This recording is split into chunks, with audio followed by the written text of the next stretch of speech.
page 38 when we're done. So we did the product rule a couple days ago. Today we're going to look at the quotient rule, and we're also going to look at the derivatives for the other trig functions. So we're going to start with that. We have learned these two, right? Sine and cosine. So f prime of sine is what? Cosine, and f prime of cosine is negative sine. Okay, which is right here, right? We have both of these. We've already learned this row. So here is the rest of them, okay? We have the derivative of tangent is secant squared.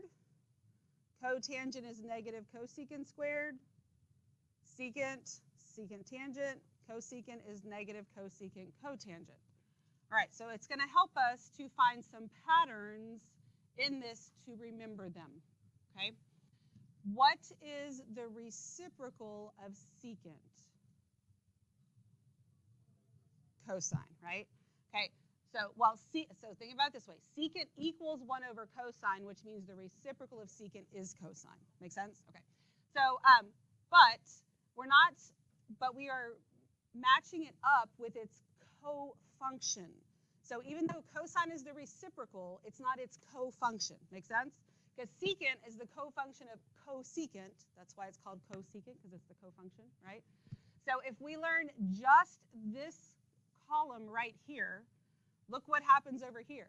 If I know that sine is the derivative of cosine, then sine's co-function, which is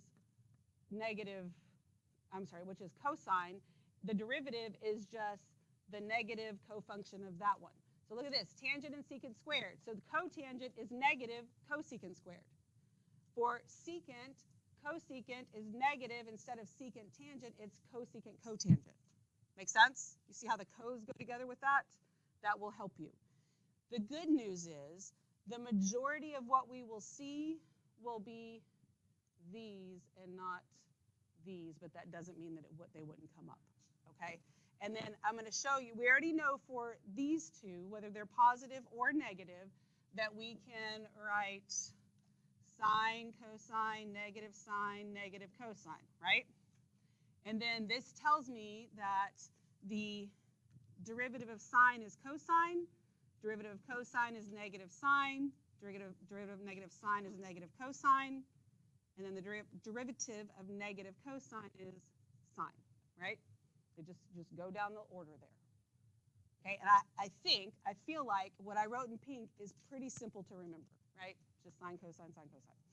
Okay, so for secant tangent, this is something that Miss Bruce showed me, which it might seem kind of random, but like it was one of those things that somebody showed her. So if you think about for these, if you write down psst, okay, like psst, like listen to me, right? So this is the way that works. And again, I think it's sometimes, if you've ever studied for a test and there's not a mnemonic, you make up something that makes sense to yourself, no matter how ridiculous it is, so you can remember what it is. So remember, psst, but we kind of just ignore the P.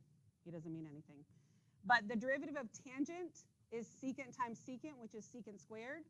The derivative of secant is secant tangent. See how that works?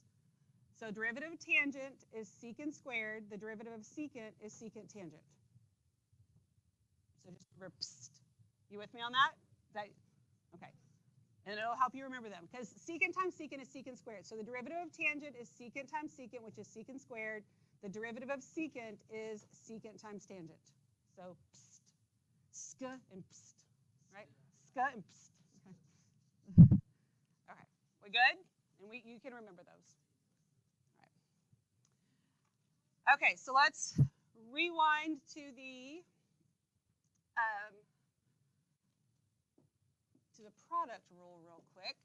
So example 1 says, let y equals x cubed times a tangent of x. Find the slope of the line tangent to the graph here. Now, does it ask me for the equation of the line? What does it ask me for? The slope. So I don't have to find the equation of the line, right? So if it said equation, I'd write point and I'd write slope. I don't necessarily care about the point. I just want the slope. And the slope, since it's y, it would be dy dx evaluated at x equals pi 6. Right, remember that notation? Okay, so in order to find that, we have to find dy dx. And so I analyze what I have here. I look at what I have. I have one big term. Two functions are being multiplied, so I'm going to use my product rule. So dy dx equals, and what do I say? The derivative of what? The first, yeah, x cubed. So the derivative of the first, x cubed, gives me 3x squared, right? Times the second, which is the tangent of x, plus the first, which is x cubed, times the derivative of tangent. And remember, what's the derivative of tangent? Secant squared. Okay. Everybody good so far? All right, so then I'm going to find dy dx evaluated at x equals pi 6. So this is going to be 3 times pi 6 squared times the tangent of pi 6 plus pi 6 cubed times secant squared of pi 6. Okay. That is a safe stop. Okay, but we're going to take it one step further so we can talk about trig values, because you can't always ignore your trig values.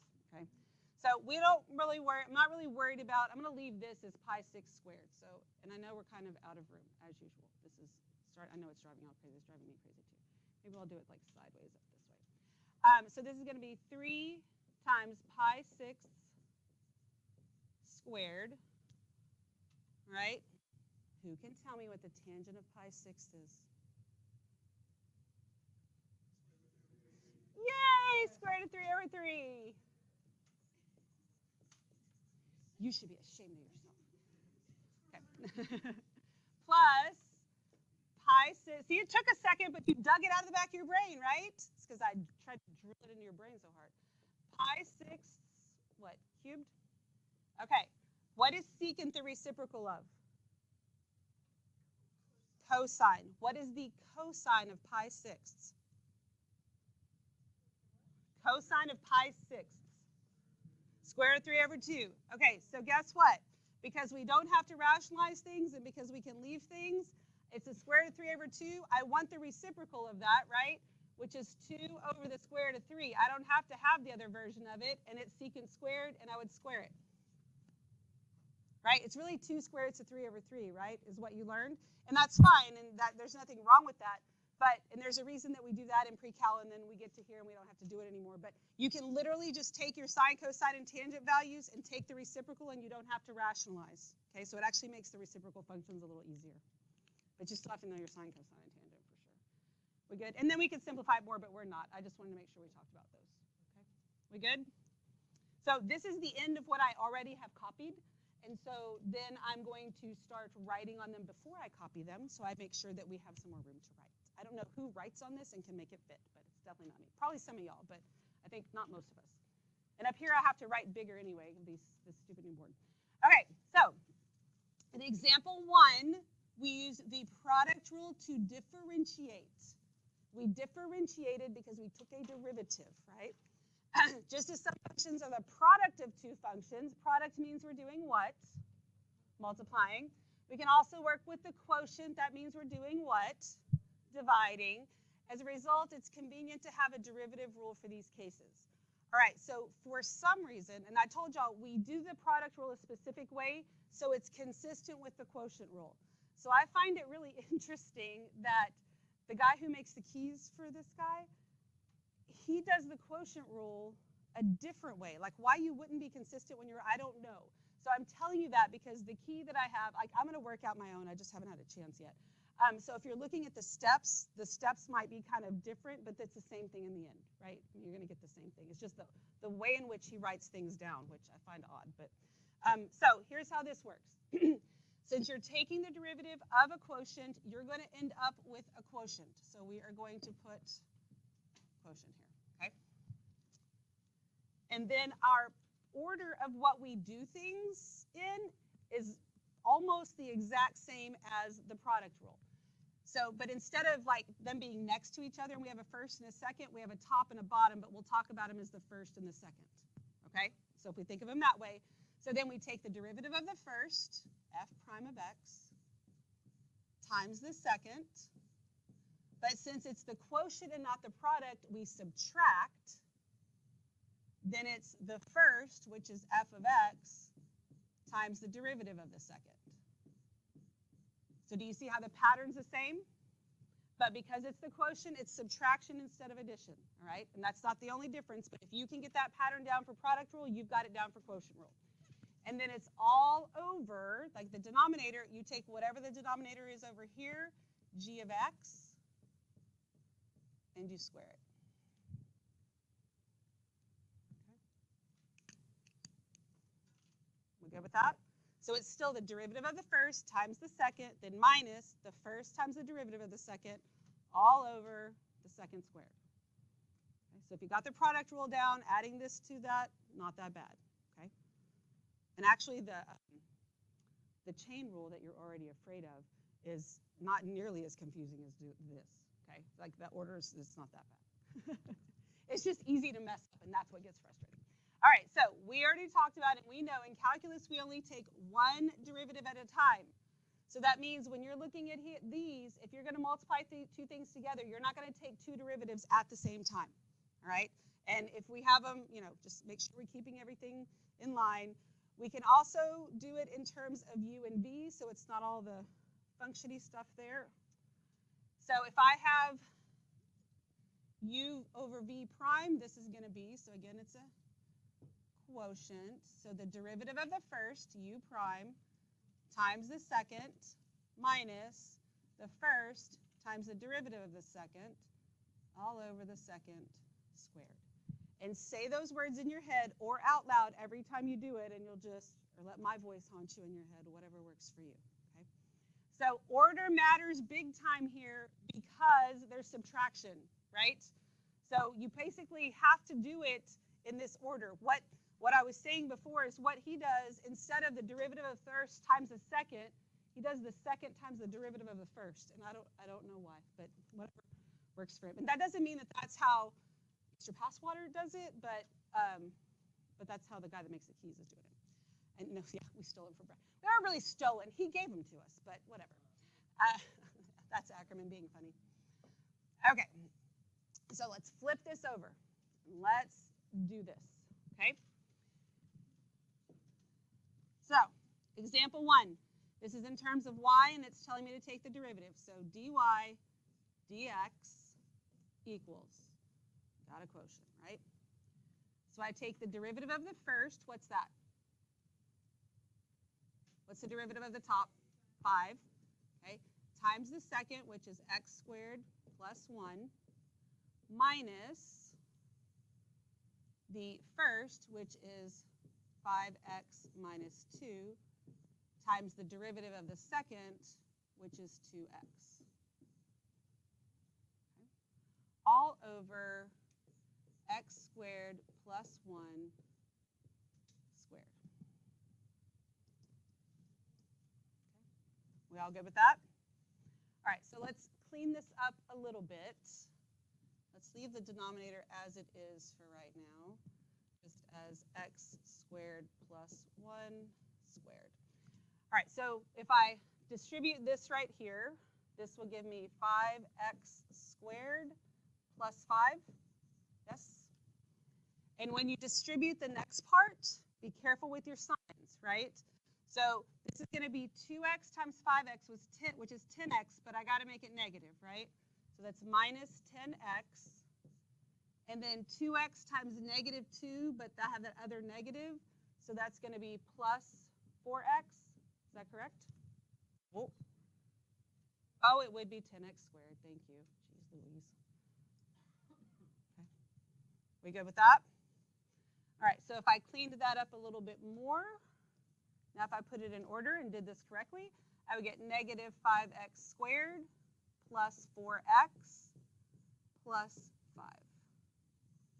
And then the denominator is x squared plus 1 squared. Don't forget the denominator. And make sure, okay, these are things that I tried to drill into your brains last year, is that even though I was just working with the numerator this whole time, I kept rewriting the entire fraction. You have to. If you put equals and you just do the numerator and then you do this and you put the denominator back, you're not linking. It's a linkage error because what you're saying is equal is not really equal. Okay, so you have to show your stuff, and I think most of you are pretty good at that. Okay, well, okay with that? Now, did we have to go any farther? No, we didn't. Okay, but it's possible. Like once I'm here, is there anything, like if I tried to factor this thing, would I have anything to cancel out with the denominator? No. So maybe I'd want to try and reduce it. It kind of depends on what you're going to do with it, right? Like what is your purpose in even finding the derivative? Right now we're just doing it because they're telling us to, so we don't really have a purpose other than that. All right, let's look at example 2, because now we have to evaluate, but before we evaluate, we have to find it. So let's find f prime of x. Actually, I'm going to let you do this one. You find f prime of x.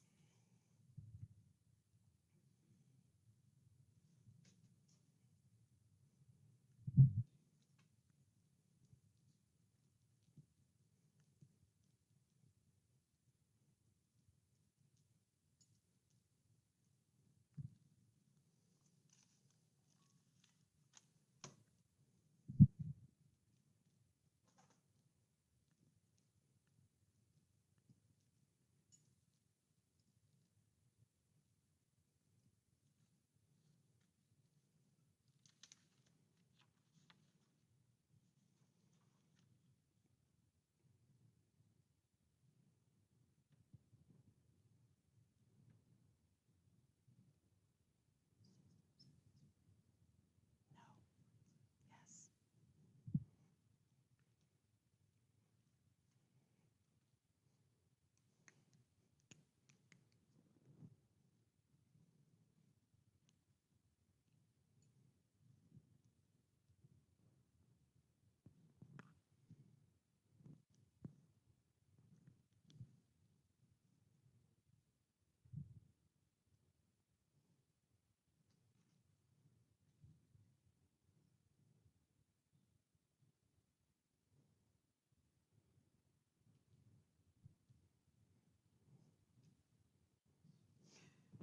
Good job. And I want you to go ahead and kind of simplify it out all the way.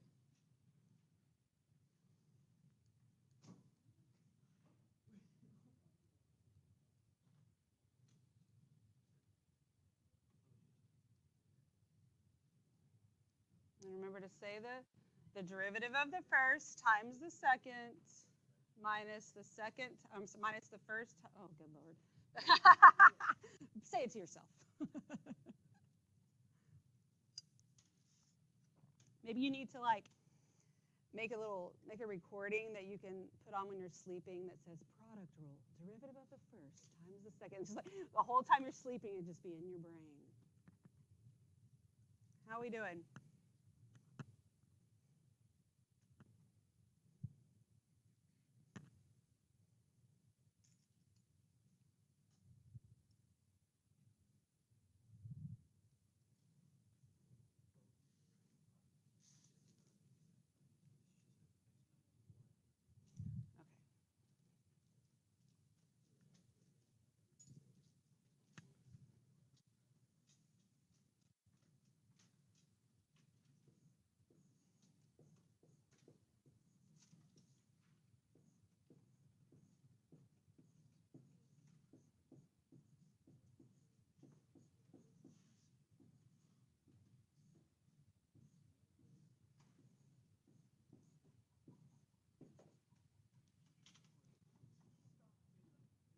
So I get that far? The derivative of the first times the second minus the first times the derivative of the second. What's the derivative of 7? 0. So does this 0 out? Yes. And then does this 7 cancel with with that one? Yep. So let me show you what you could have done from the beginning. F prime of x is equal to 1/7 times, what's the derivative of this? 6x minus 2. Just because it's written as a fraction doesn't mean it's a quotient of functions. Think about that.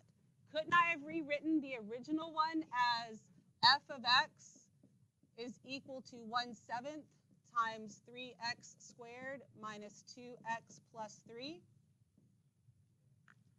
Yeah. Okay, so if you did it correctly, does the quotient rule work? Yeah, it's the exact same thing. So there's nothing, although it didn't work out too well for some of you, right? Because I saw some weird things in your erasing, and Oh, yeah. Yeah, I haven't gotten to the 2 parts, so we might have the same answer in the end. Oh, yeah, because that's what I have right here. I just didn't rewrite it. So from rewriting this right here, this would be f prime of x equals 6x minus 2 over 7. Right? And that's what you had. So whether I write it like this or like this, these are the same thing, right? But I need parentheses over there. And this is just f. This is not f prime. But, so kind of made a point here, especially if it didn't work out too well for you. Pay attention to those things so you don't get caught in something nasty like that, right? Which all of this just got zeroed out, but remember that your constant derivative or constants are zeros.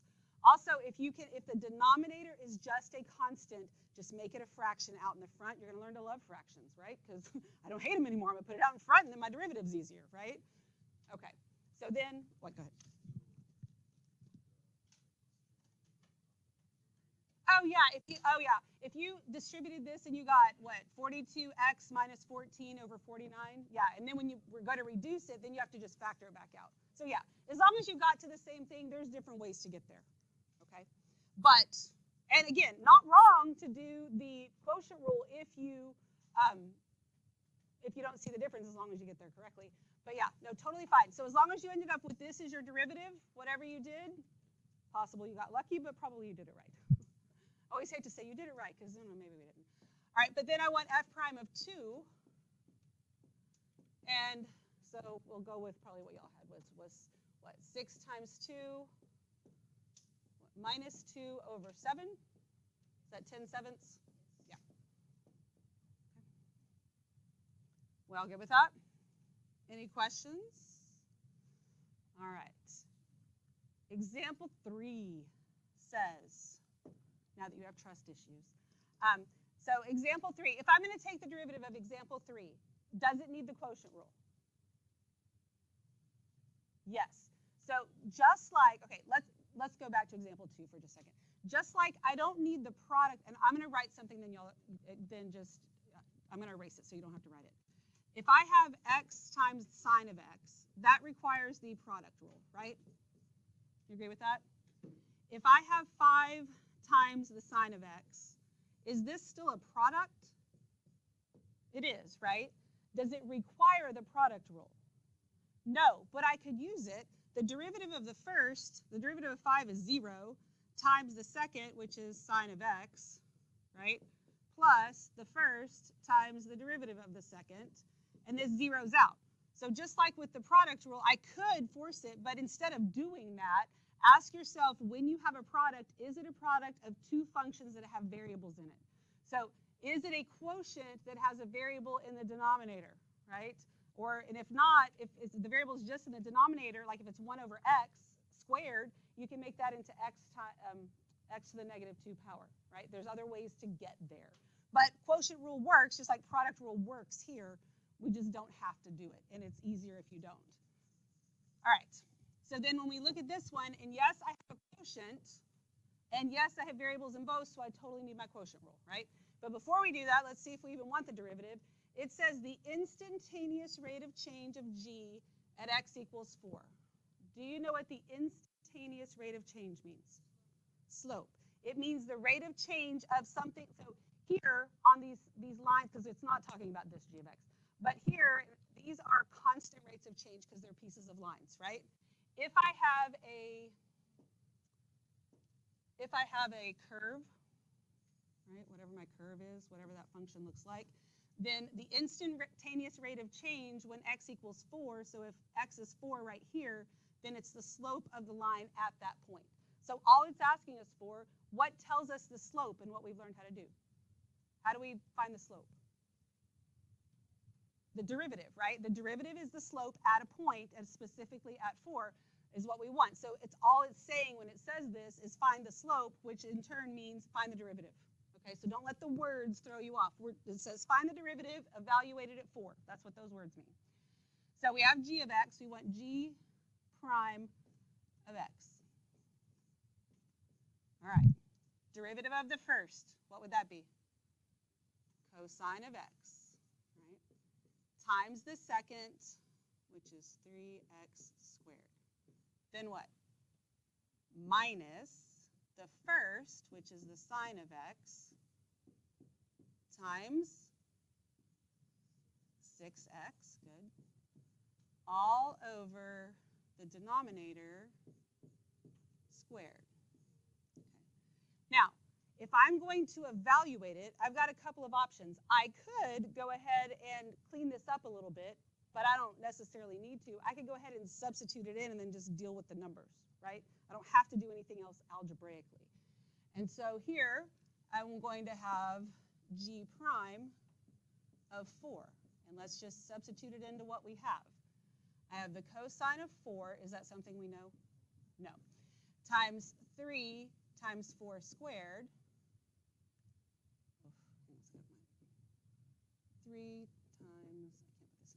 3 times 4 squared, there we go, minus the sine of 4, do we know that one? Nope, times 6 times 4, all over 3 times 4 squared, squared. It is so ugly. Now, let's talk about process and make sure we don't do anything ridiculous, that we actually know better. If I was going to work all of this out, can I multiply the 3 times the 4 first? No. Okay, I have to square it first, right? So be sure when you are writing it that you are saying it that way, right? Meaning that because sometimes y'all do things and you're like, oh, that's what I meant. You know what I meant. I'm going to do that. That's great, but on these kinds of things, if your work doesn't actually flow and you're not actually doing what you're saying you're doing, that could be a problem. So just make sure that whether you use parentheses or the dot or whatever you're doing, that it works out for you, okay? All right, so let's do this. We don't need to go any farther, do we? No. We could simplify some things, but we don't even really need to do that. Okay, this is a safe stop. It's good. Nobody's gonna make you, okay, what's 4 squared? 16. 16 times 3 is 48. Nobody's going to make you square 48 on this test. We're not, the numbers aren't going to get that terrible. You've got to know your multiplication facts and be able to do some things, but you're not going to have to do crazy stuff. Okay? Yes, ma'am. Can I cancel this out with that one? What do y'all think? Can I cancel this with that? No, because of this minus sign, because I have 2 terms up here. Okay? What we could do, okay, and I was thinking about doing this, and I'm like, I don't know. So isn't 6 2 times 3? Yes? And this is 2 times 3 times 4. This is 3 times 4 times 4, right? You could factor out a 3 and a 4 in the numerator, and you could factor out a 3 and a 4 in the denominator if you wanted to do it correctly and cancel those out. But no, we're not going to do that. It's fine. But if it was a multiple choice part of the question, you might have to go a little bit farther, but just do it and then look at your answer choices and then just kind of do a little bit at a time. But it's highly unlikely you're going to have to square 48. Could you if you had to? Yes, you should be able to, but that's not where we're going with this. Okay, let's look at example 4. The graphs of f and g are shown above and consist of line segments. Use the graph. Okay, so my graphs, I got to pay attention to what I have. I have g of x and I have f of x. So they're both the actual functions, not the derivatives, okay? Because sometimes you're going to have the graph. And so we're going to find, so go ahead and find the derivative of h on your own. You can do this.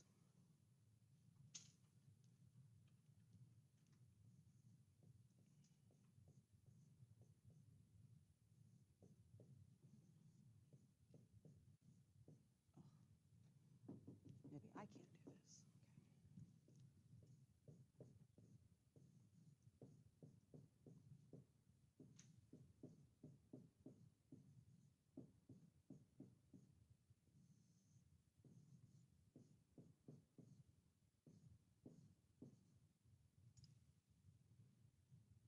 I should have written a lot smaller. So if you're still, so you can go ahead and see if you can substitute in, well, in the do h prime. I'm going to write smaller so I have more room. I'll rewrite it. H prime of x equals, this spacing is driving me nuts. F prime of x. But I'm so thankful for the graph, for the material. I don't want to badmouth it at all because it's good. All over g of, I don't know that I wrote that much smaller. Probably just wasted time, but whatever, I tried. It didn't work out too well. All right, so then h prime of 0, the first step's pretty simple. We do f prime of 0 times g of 0 minus f of 0 times g prime of 0 all over g of 0 squared. Okay. All right, so let's see. I don't want to have to go back and forth. So y'all look at your graph so we can write this in. So f prime of 0. So at 0, what is f prime? What are we looking for f prime? The slope. Is the slope at 0 for f positive or negative? Negative. And it's a negative what? 1. Always think about the sign first so you don't mess that up.